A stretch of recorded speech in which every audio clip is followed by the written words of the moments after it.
Okay, good morning, everybody. I've just come back from a walk and I'm going to do a video this morning about my darling daughter, my eldest daughter, Melanie, who's Melanie Blake now.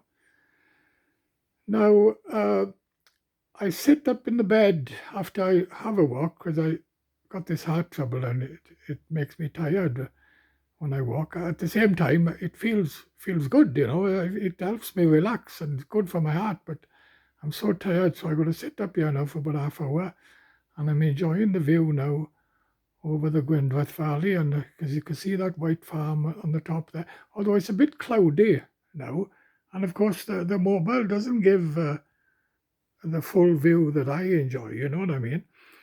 But I'll just do the video now looking at the view and tell you all about my eldest daughter and my grandson, Kian Blake.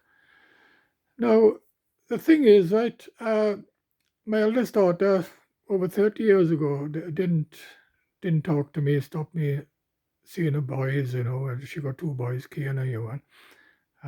Didn't invite me to a wedding or nothing. And last night, I noticed Kian was on Facebook. Of course, not with me. Of course, he's not allowed to have anything to do with me. And he's 19. And there was a nice picture of him and his girlfriend. And there was a picture of him holding a 10-pin bowling, 10-pin, playing 10-pin bowling then, holding the ball in his hand and facing the camera. And I just had to message him to say that I love that sport. I was pretty good at it. And I thought, he needs to know this, I'm his grandson. He's my grandson, and he doesn't know anything about me. And of course, sadly, he blocked me.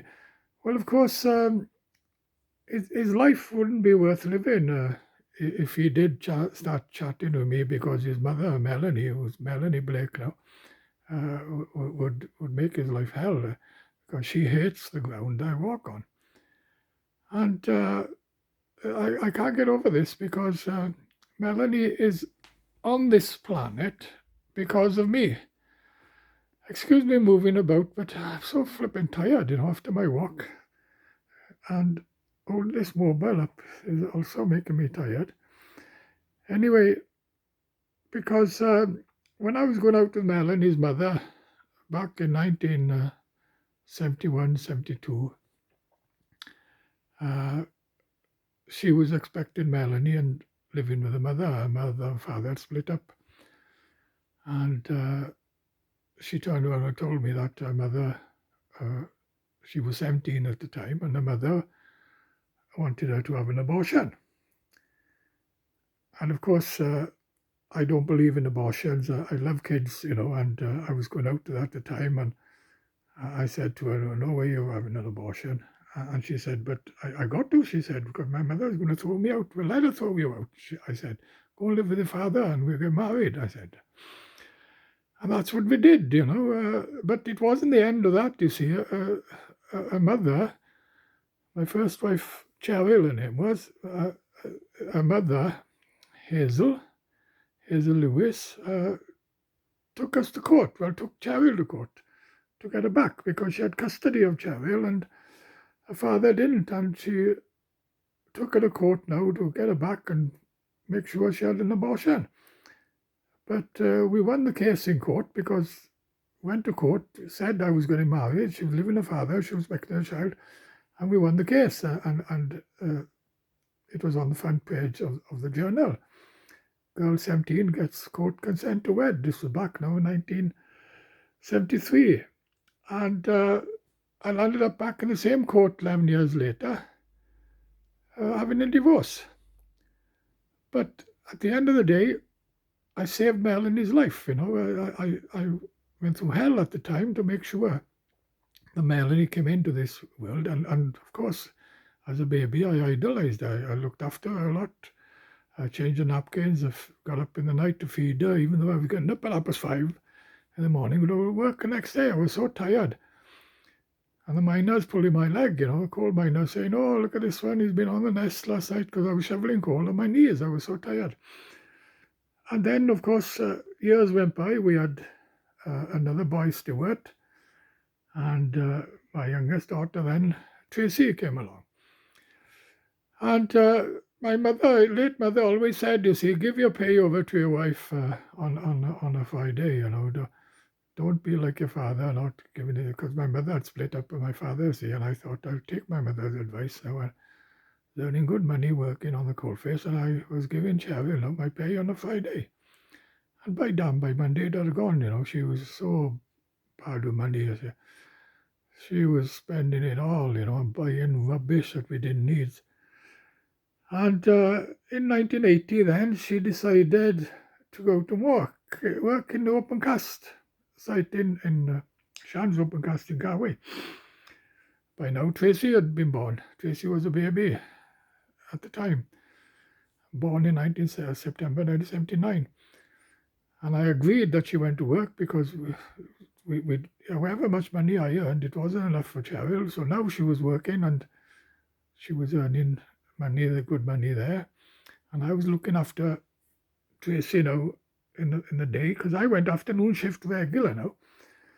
And looking after Tracy in the day for her to go to work. And Tracy was such a busy baby, and I was changing napkins, bathing, everything before going to work. And of course, when they were off school, and I was looking after Tracy, Melanie, and Stuart. And the next thing I knew, she was having an affair. She was having an affair with one of the businessmen, and he was loaded. He was absolutely loaded. And at the time, I couldn't see this, and she asked me if this man could come and build a wall around the fireplace. She wanted to build a wall around the fireplace of the house we had in the Minke, and I agreed because I thought no problem in this. Anyway, it took months to build that wall, and he was spending a lot of time up in my house when I was working. And at the time, my friends were all pulling my leg about it and saying, "Hey, what's going on?" And I was so laid back, you see, I just couldn't believe she was having an affair. And of course, in the meantime, now Melanie thought the world of him, and she was walking about the house singing his name. And then she stopped calling me Daddy and started calling me Clive. And I thought, what the hell is going on here? I couldn't get over the way Melanie started to change then, going off me and more towards this guy because he was low dead. And of course, I was married in the 11 years in the end, and 8 years when she started an affair. I put up with the affair for 3 years, and I tried to put a stop to it. And looking back, it was a big mistake. When I tried to stop having an affair, it was a big mistake because she had already planned everything. She had already got a solicitor. She had already planned everything to get me out, and I just couldn't believe all this. And I landed up in court. In the same court now we fought to get married in, and she was playing a junction now to get me out and have a divorce.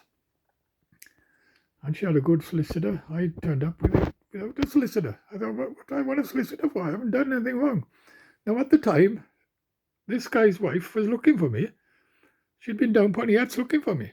She'd been in Pontiac's club. She'd been talking to my brothers because she knew this affair was going on. But I didn't find this out, you see, because I could have taken her, this guy's wife, with me to court and made out, that I'd proof now that she was having an affair. But I didn't know this because in the meantime now, Cheryl won the case and I had to get out. She had the house because of the children and all that.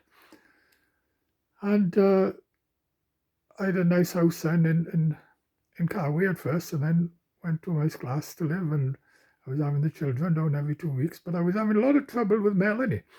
Now, by now, Tracy was growing up, you see, and Melanie was picking on Tracy all the time and hitting Tracy, and Melanie was getting out of control, and I kept on telling Melanie, asking her, what's the matter with you? Why are you so nasty towards Tracy? Well, she was jealous of Tracy. She turned round in the end and told me, "Oh, it's Tracy you love and not me because Tracy sits in your lap and all that."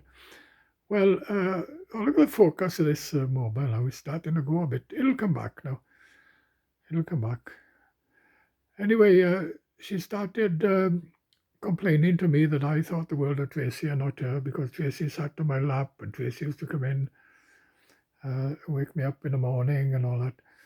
But this was because Melanie didn't want to sit on my lap. Melanie just didn't want anything to do with me. I could see then Melanie was getting distant. At the same time, she was getting jealous of Tracy and picking on Tracy all the time and hitting Tracy. And I was having a lot of trouble with Melanie. In the end, Melanie stopped coming down. You see, she stopped coming down. And now she was going to stay with her grandmother in Connecticut. The very woman who wanted to get rid of her, wanted to make sure she wasn't on this planet. Melanie now thought the world of her and going to stay with her grandmother. And wouldn't come down and stay with me. In the meantime, I got married to my second wife. And bought a house in Sarah and all that. And, but of course, pit closed. There was redundancy to buy a council house and do it out and all that. And she then wanted to make a will so that Melanie and Stuart and Tracy didn't share the house, and that only her two daughters from her first marriage, and of course she had a boy with me now, Matthew Worth, would have the house. And my children wouldn't have anything to do with it, and I could not agree to that. I could not agree to that. And she's, in the end, told me either you make a will or you're out. But she couldn't throw me out. I bought the house. But by damn, she drove me out. The nastiest woman on the planet I've ever. To think I married her, she was hitting me, throwing things at me. I told my solicitor in the end, I've had enough, I'm going. And he said, don't, it's your house. You lose a lot of money if you go. She's trying to claim the house. I said, I don't bloody care, I said. Otherwise, I'm going to kill her, I said, because she's hitting me, and I'm going to turn on her one day, and I'm going to land up being bloody locked up, I told him. So I'm going out. So I've got a place in Connecticut, and I moved out, and I lost the house, lost a lot of money, but I didn't care. I've been on my own since. I'm in a peaceful life without no women in my house, because what my second wife put me through was hell on earth. Anyway, in the meantime, Melanie gets married. She didn't invite me to the wedding. She has two boys, and stops me seeing her boys. And has nothing at all to do with me. Even though I tried over years to contact her, to have a chat to her, but no. From the age of 11, when she started singing this guy's name, and calling me Clive instead of that, I knew then I'd lost her. But more than anything, she got more jealous of Tracy. But of course, Tracy is still with me, and I see a boy, and, I had a lot of fun with Tracy over the years. She was bringing her friends down to stay with me for years, and going to town with her friends. I was doing them food, when they come back. A lot of fun with Tracy. And then when Joseph was born, a boy, Joseph Worth, I spent many hours looking after Joseph, taking him swimming. And Tracy and Joseph, they've made up for me not seeing Melanie and her two boys. And of course, Stuart, in the meantime, Stuart has gone. That's another long story. Why he went funny, but that's another story. But anyway, last December, Melanie had the virus, and Tracy told me, and she's on Facebook, Melanie Blake on Facebook, and I went on page and messaged her to say sorry to her that she's got the virus. I hope she will recover, and I still care about her and all that. The next thing, she phones Tracy, told Tracy off for telling me, and blocks me. And last night now, her boy Kian done the same thing. So it's about time I thought I'd do a video and hope that her husband Rob Blake, will see this video and know the truth. Because Melanie's telling her boys she doesn't want them to have anything to do with me because I'm an alcoholic and drinking a load of lies. I haven't had a drink for over 30 years, And why have I got such a nice MG sports car? Where's all this money coming from that I'm giving Joseph all this pocket money every week and buying him stuff? And I helped Tracy buy a house. I spent thousands to buy Tracy's house, and of course I'm seeing Brandon Worth now, who's 10, and I give him pocket money and spend money. So where do I get all this money from if I'm drinking all the time? I haven't drunk for over 30 years. But Melanie is telling her boys and her husband a load of lies about me to make sure they don't have anything to do with me. Because at the end of the day, I did everything I could for Melanie, but it did not work out. She just did not like me, and she doesn't bother much with Tracy now as well, because she was always jealous of Tracy, and she stopped her boys now having anything to do with Joseph, and they're first cousins. They're not allowed to have anything to do with Joseph, because Joseph was always talking about me and bragging me to her boys, and she's put a stop to that. Now, why is she so nasty? I can't believe that a daughter of mine is so nasty. And she works, believe it or not, in the NHS. What a job is with the NHS in Swansea, I do not know. But she works with the NHS.